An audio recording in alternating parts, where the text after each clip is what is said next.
Hello, and welcome back to the Common Sense Catechist. And I'm here today to kind of piggyback on what we did in our first episode. And thank you for those of you if you viewed the first episode.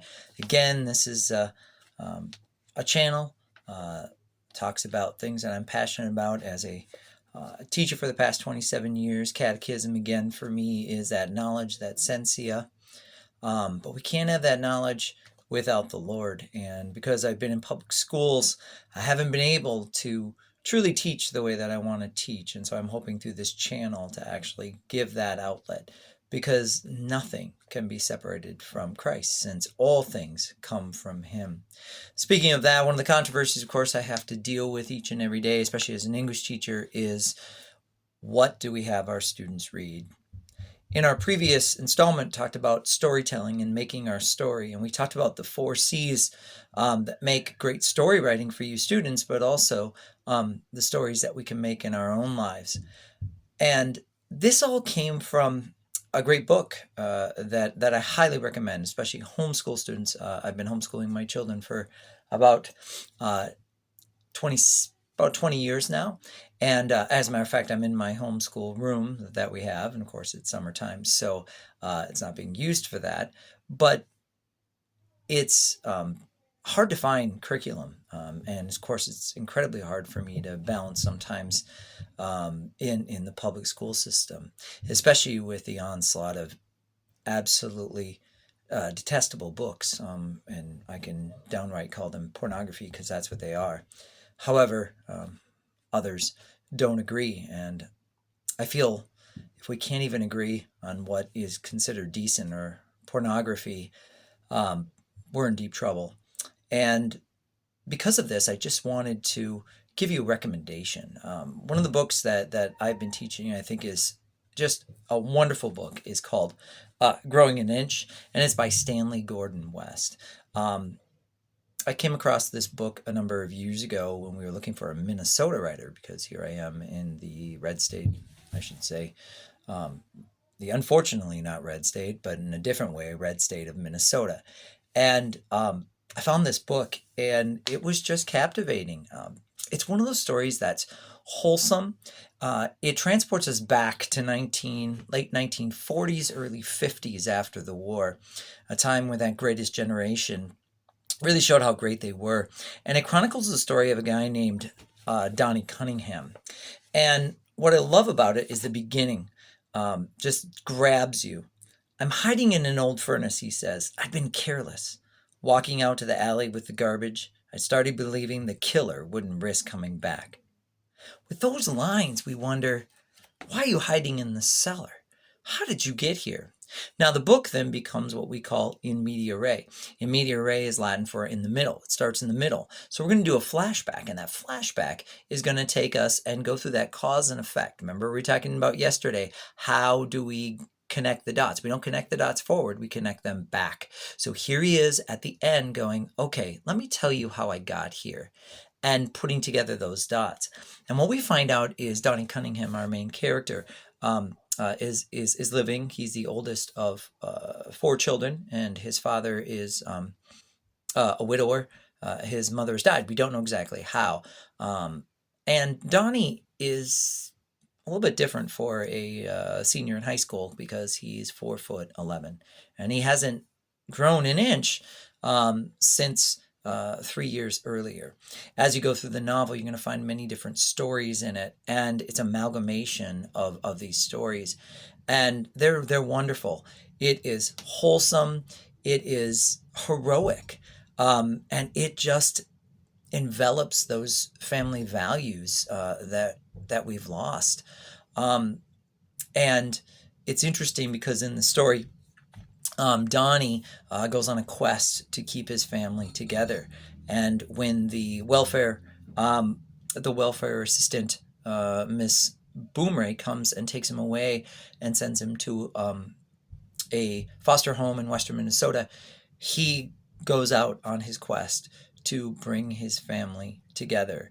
And it's filled with some humor, but a lot of poignant places that you would imagine would be in what we call a Bildungsroman. A Bildungsroman, for those of you who don't know, is a coming-of-age story, and this is one of the 5 types of fiction that we have, and he truly does become an adult through this.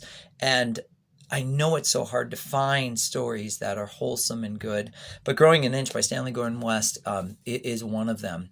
I do have a number of assignments and some curriculum that I've developed with this.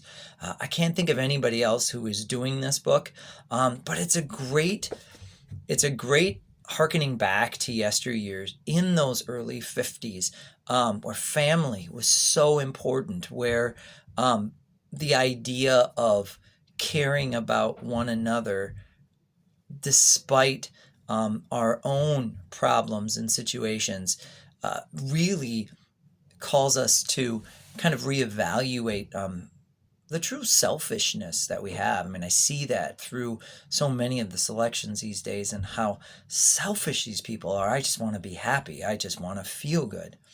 One of the reasons I'm also doing this is because I know as a catechist, the answer is simple. To find that joy, to find that peace, it only comes through Jesus. It's simple. But of course, in the public schools, we can't say that. We can't say that. Although I have asked my students, or students have said, Mr. Ronick, why? Well, why are you so happy? Why are you so energetic? Why are you so positive? And I was telling them, well, if you want to know that answer, come after school and I'll tell you. It's so sad that I can't share that joy, share that knowledge with them. But maybe through this channel, I can share it with others and let them find that true value, that true peace, that true joy, not that happiness. So to have that opportunity to share with you that truth is so important here, and I hope in this channel that I'll do that, again, as a common sense catechist. That is as common sense as I can get.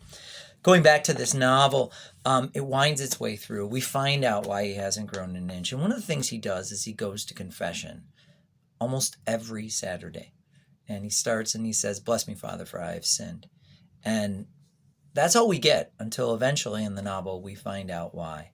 And it's a wonderful story. You'll cheer for Donnie, and you'll learn those lessons about growing up, about, again, being selfless and caring for others, which is such a great message to have, especially these days. So again, the novel is Growing an Inch, and it is a story, again, homeschoolers, Christian teachers. It has very little that's objectionable. I'm trying to think, does use the word cripes, but that's about it. And it just shows the reality of that growing up, but in a way that's so wholesome, but yet deals with some startlingly adult issues like alcoholism, like our mortality. When we have a Bildungsroman, we always say that Bildungsroman tells us that we are mortal and that someday we will die. And so many of those stories, and the classic ones, The Lord of the Flies, as well as even Catcher in the Rye and those that we see, are coming-of-age stories. Another example is, of course, The Adventures of Huckleberry Finn, where he realizes, hey, I don't care what the government says. This is wrong. These people have a soul like everybody else, and so Jim's going to be my friend.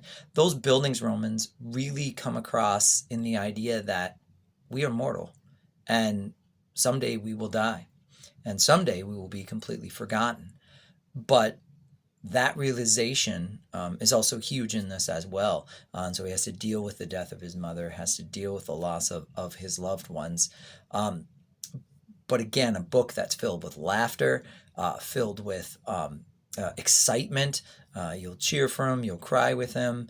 And the reality. There is reality in this. The reality that life isn't easy, that life isn't fair, that life isn't going to fit exactly into our puzzle that we create with all those pieces.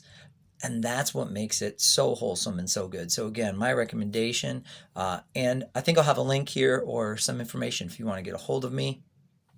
for some of those assignments that I do have that go along with this growing an inch. And it's the way that I teach storytelling because it's a great story in itself. And within it, it has a pastiche, which is a group of stories within it that really tell his whole story. And if we think about it, that's the way life is. Life is our stories, telling our stories and putting those things together. And so that's my recommendation for you today. Thank you again for joining. If you enjoyed this, give it a like, share it with others, and let them know about the Common Sense Catechist. And I thank you again for listening. God bless you. Angel kiss you. Devil miss you. And Jesus love you.